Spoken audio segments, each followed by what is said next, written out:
സിനിമയിലെ താരങ്ങളെ വെറും അഭിനേതാക്കളായിട്ടുള്ള ആളുകൾ കാണുന്നത്, പ്രത്യേകിച്ച് മലയാളികൾ. താരങ്ങൾക്ക് വേണ്ടി അമ്പലം വരെ പണിതിട്ടുള്ള ചരിത്രമാണ് ഇന്ത്യയിലുള്ളത്.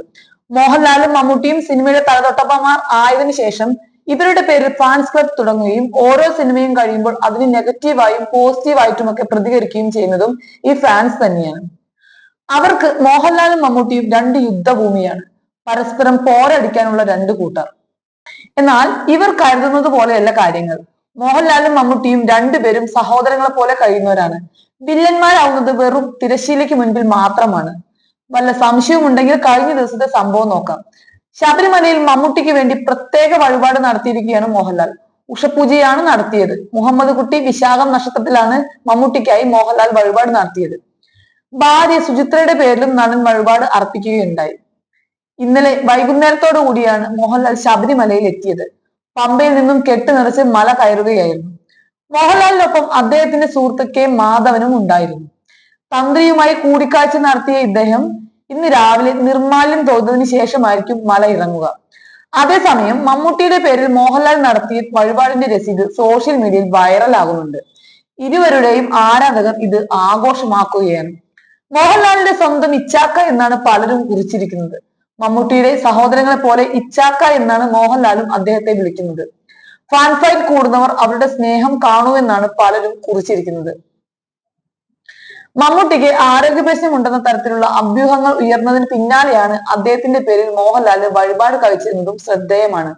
മമ്മൂട്ടിക്ക് ഉദരത്തിൽ ക്യാൻസർ ആണെന്ന തരത്തിലായിരുന്നു അഭ്യൂഹങ്ങൾ ഉയർന്നത്.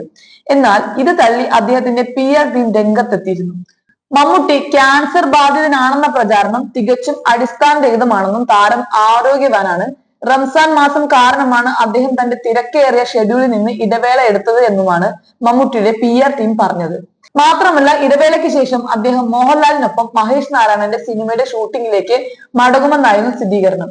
അതിനിടെ ഇത്തരത്തിൽ അഭ്യൂഹങ്ങൾ പ്രചരിപ്പിച്ചതിൽ കടുത്ത വിമർശനങ്ങളും വിവിധ കോണുകളിൽ നിന്നും ഉയർന്നിരുന്നു. ഇത്തരത്തിൽ അപവാദ പ്രചരണങ്ങൾ നടത്തുന്നത് നീചമാണെന്ന തരത്തിലായിരുന്നു വിമർശനങ്ങൾ ഏറെയും. പക്ഷേ മമ്മൂട്ടിയോട് ഏറ്റവും അടുത്ത ചില ആളുകൾ ഈയിടെയായി പുറത്തിറക്കിയ വാക്കുകളിൽ അദ്ദേഹത്തിന് ക്യാൻസർ തന്നെയാണ് സ്ഥിരീകരിച്ചിട്ടുണ്ട്. അത് അറിയുന്നത് കൊണ്ട് തന്നെയാണ് തന്റെ പ്രിയപ്പെട്ട ഇച്ചാക്കയുടെ ആയുസിന് വേണ്ടി മോഹൻലാൽ വഴിപാട് ചെയ്തതത്രേ. അതേസമയം തന്റെ ഏറ്റവും പുതിയ ചിത്രമായ എമ്പുരാന്റെ റിലീസിന് മുൻപാണ് മോഹൻലാൽ ശബരിമലയിൽ എത്തിയതെന്നാണ് മറ്റൊരു ശ്രദ്ധേയമായ കാര്യം. വൻ ഹൈപ്പാണ് ചിത്രത്തിന് ലഭിക്കുന്നത്. തുടർ പരാജയങ്ങൾക്ക് ശേഷം മോഹൻലാൽ വളരെ പ്രതീക്ഷയോടെ ഉറ്റുനോക്കുന്ന ഒരു പ്രൊജക്ട് കൂടിയാണ് പൃഥ്വിരാജിന്റെ സംവിധാനത്തിലെത്തുന്ന എമ്പുരാൻ. മാർച്ച് 27-നാണ് ചിത്രം റിലീസിന് ഒരുങ്ങുന്നത്. ലൂസിഫർ എന്ന ചിത്രത്തിന്റെ രണ്ടാം ഭാഗമാണ് എമ്പുരാൻ. വളരെ ചെറിയ ക്യാൻവാസിൽ ഒരുക്കുന്ന ചിത്രമാണെന്നായിരുന്നു പൃഥ്വിരാജ് പറഞ്ഞത്. എന്നാൽ ചിത്രത്തെ കുറിച്ചുള്ള ഓരോ അപ്ഡേറ്റുകളും പ്രേക്ഷകരെ ഞെട്ടിച്ചിരിക്കുകയാണ്.